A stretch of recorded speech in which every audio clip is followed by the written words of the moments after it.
She had been on her feet for 4 hours, weaving between tables, remembering every extra slice of lemon, every refill. Before the glass was empty. In her apron pocket, folded tight, was the bill for her mother's medicine, due in 3 days. The morning rush had thinned. She tapped her code into the POS, waited for the familiar chime. A single sharp beep. The tip field stared back at her, blank. All that effort gone somewhere else, someone else. She felt her pulse in her fingertips, a mix of disbelief and something heavier, resignation. Somewhere in this place was the key that unlocked the drawer where her work had been locked away. And now, without knowing who held it, the clock had started. 72 hours to find out or lose it. All to the same invisible hands again. In the far corner, a man sat alone, half shadowed by the dull light from the window. He hadn't touched the coffee in front of him. His gaze kept drifting toward the register, not with impatience, but with the stillness of someone counting patterns no one else noticed. Cassie approached his table, the quiet scrape of her shoes on worn tile. She sat down a fresh cup, her smile stretched thin, polite enough to pass, too thin to reach her eyes. He gave a small nod, nothing more.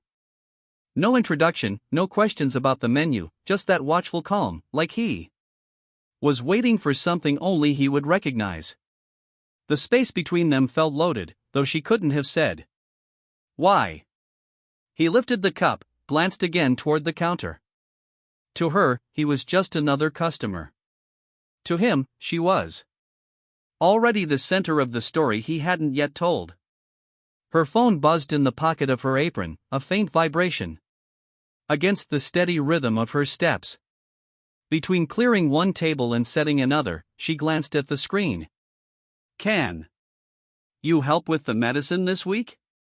I'll pay you back when I can. The words were short, but they landed heavy.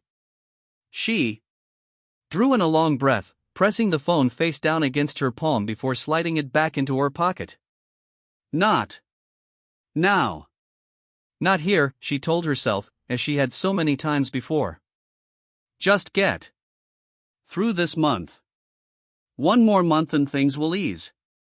The lie was soft enough to believe for a few hours. At the counter, the register beeped again, the sound tugging at the edges of her thoughts. Whatever was happening there, she couldn't afford to look too closely. Yet, as she set the cup down, his voice came low, almost casual. Didn't leave a tip. Cassie kept her eyes on the saucer. The food was fine, she said. The words measured, but not everyone gets a share. The air between them tightened, a pause heavy enough to notice. He studied her face, but she didn't offer more. Her tone wasn't bitter, just flat, the kind that comes from saying something too often for it to sting anymore. Across the room, the register chimed again, that same single note. He glanced toward it, then back at her. She moved away without hurry, but something in the way she avoided looking at the counter gave her away.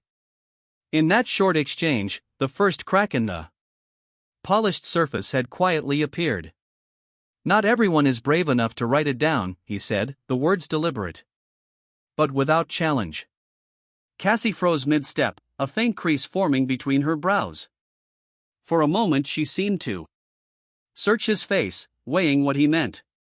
Then, almost reluctantly, she reached into the deep pocket of her apron. What emerged was a small notebook, its corners softened from years of being handled, the spine bent, edges darkened by work and time. She turned it in her hands before placing it on the table as though its weight was more than paper. A smear of red ink stained her fingertips, the mark of someone who had been circling numbers, connecting dates, building something quietly. This isn't for complaints, she said. It's so I don't forget. He didn't touch it yet, but his eyes lingered on it, recognizing